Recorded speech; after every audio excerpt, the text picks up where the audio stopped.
everybody, welcome back around the Blog and Grill. I'm your host Doug here with your video blog for September 25th, 2013. We got MLB playoff races tightening up, a Thursday night game with some intrigue, a new quarterback in Tampa, our fantasy update. But first, let's get to the big story out of State College, Pennsylvania. Penn State getting some scholarships back after being stripped of many of their scholarships following the Jerry Sandusky child abuse scandal. The stipulations right now are that they will get 5 scholarships back next year, giving them 20, and then the year after, in 2015-2016 school year, they will have all 25 scholarships, and bowl eligibility is still being looked into as well, and I think this is a great move by the NCAA. I honestly don't think the scholarship should have been taken away from the start. It's depleted their roster, made it a tough job for Bill O'Brien to do at Penn State, even though he did have the top-ranked quarterback coming out of high school in Christian Hackenberg. But still, Bill O'Brien needed these recruits to come back. He needed to kind of restore order in Penn State, and he had to be given the opportunity to really move forward with this team and start to rebuild this program to what it was, say, 10, 15 years ago. I think this is a good move. I think eventually their bowl eligibility will also be reestablished, hopefully by next year. I think that would be a big move by the NCAA to get them back in there in time for that possible playoff if they could get their talent back to that level. I don't know if they can, but it'd be interesting for sure to see if the storied franchise of Penn State would have a shot to get into that. So it's a good move by the NCAA. A lot of people are saying the NCAA shouldn't have went back on what they did. They've never gone back on what they've done before, but it's a good move. I like the move. And we'll see how it works out. I mean, we'll see in the next couple weeks what they do with the bowl eligibility as well.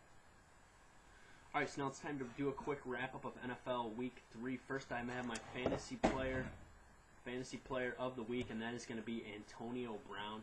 In the Doug Sports Blog and Grill League, he racked up 40 points and really gave a player in the league his first win of the year.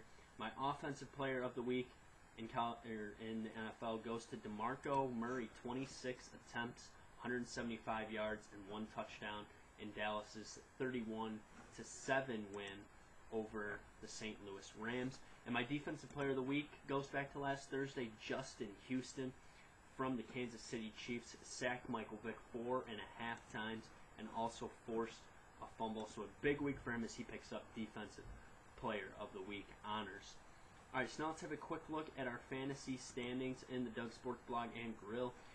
A lot of teams at 2-1. There's 4 teams at 2-1, and the other 4 are at 1-2. A big matchup this week in the Doug Sports Blog and Grill week is going to be, we got a couple 2-1s going at it probably. All 2-1s are facing 1-2s, so we will have some 3-1s likely this week. Or if the 1-2s all win, we will have a 8-way tie at 2-2. So that's a quick look at your Doug Sports Blog and Grill. Now we're going to get you ready for a little bit of NFL Week 4, just a slight preview today. And the big news out of Tampa today, the big quarterback change. Greg Chiano, the coach from Rutgers now coaching in Tampa Bay, made the change. He's going with Mike Glennon, the rookie out of NC State. I believe it was a fifth round pick. 5th round pick out of NC State, going in for Josh Freeman, and Freeman has been terrible. Freeman, 2 touchdowns, 3 picks. He's yet to throw for over 300 yards, and he has a 45.7% completion percentage. And really, this move here, I think, puts Greg Schiano's job on the line. Mike Glennon has to get it done. I think Mike Glennon's a very good quarterback. He throws a very catchable ball, slightly more mobile than Josh Freeman, and really knows how to play the quarterback position, I feel, better than Josh Freeman does. So I think it's a decent move. I think it's a move that had to be made just to give this team a little bit of hope. They're 0-3, not getting the production from the quarterback position. Mike Glennon hasn't been bad in practice, so they're going to give him a shot, and they'll see what he does. In Tampa Bay, let's see where Tampa Bay is this week. Tampa Bay will play again. Tampa Bay will be at home against Arizona, so not a bad team to start with. We'll see what Glennon can do.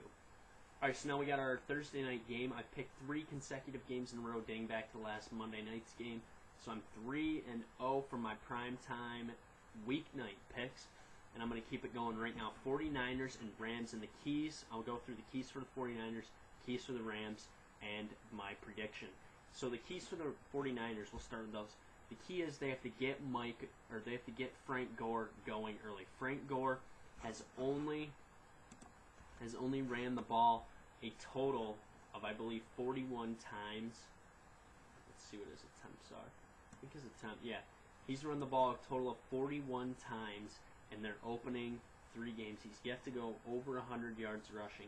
He has to get it going, and doing that will get Colin Kaepernick some more opportunities. And I think Kaepernick needs to be able to run a little bit more out of the read option, not just on scrambles and designed runs, but they need to use that read option, and he needs to be able to get back into making the play action pass and making that happen off the good running by Frank Gore. And really the key, their defense was bad on Sunday. They got beat up by an Indianapolis team that didn't come in being very physical, but Indianapolis played physical, and they took control of that game, and the defense has to step up. Patrick Willis, they have to get their corners going, getting on receivers, because really the Rams have quite a few weapons, and the Rams, they know how to beat the 49ers. They tied the 49ers last year, and they beat them, and they were in, or they lost late and they tied, but they were in both of those games, and they were solid in those games. They were leading going into the fourth quarter, and Kaepernick had to come back. I think the keys for Bradford has to be that he has to use the short pass to get going, to get his team running up and down the field. They got to control the clock, and they have to protect Bradford. Bradford has been sacked at least 6 times in 4 straight games. But overall, I think San Francisco will right the ship. They're traveling east, short week, could be a tough game. I think if they were at home, they'd probably win by 14. So I'm going to take the 49ers winning the game 24-17. 49ers win. That's my pick for the week. So we'll see if my primetime picks hold up. All right, now we'll just have a quick look at the Major League Baseball playoff picture as it sits right now. Let's take a look at this. Major League Baseball playoff picture right now. It's the 2 tightest races right now. Everything's pretty much decided. The 2 tightest races right now are for the National League Central. Pittsburgh 3 games back, Cincinnati 4 back, and the Reds and the Pirates will play each other this weekend. I'll have a breakdown of that series on Friday. That series starts on Friday and finishes Sunday afternoon. And the other big series is the American League wild card. Tampa Bay a game up on Cleveland, and Cleveland a game up on Texas. Yankees pretty much out of it, and Kansas City pretty much out of it. So it's going to come down to Texas, and Texas plays the Angels for 4 starting tomorrow night. And let's see, what do the Indians start a 4-game series with the Twins tomorrow? So really tough to say what's going to happen. 4-game series to finish off the year. It's going to be interesting for sure, but we'll see what happens with some of these big important games going down the stretch. Right now, though, I think Cleveland can hold on. They're playing the Twins. The Twins are bad, so I think Cleveland and Tampa Bay will still get in. I think Pittsburgh will have that home game for that big wild card matchup. All right, so Friday I will be back with some great college football previews. We have a great weekend in college football coming up. I'll give you my top 5. I'll pick the top 5 games for the NFL weekend, and we'll take a final look at those MLB playoff races before they start. Follow me on Twitter at YankeeBall415. Check me out, jbsmooth84.com. Thanks for tuning in to the Blog and Grill. I will be back on Friday. Always remember, comment, question, subscribe to my page. See you then.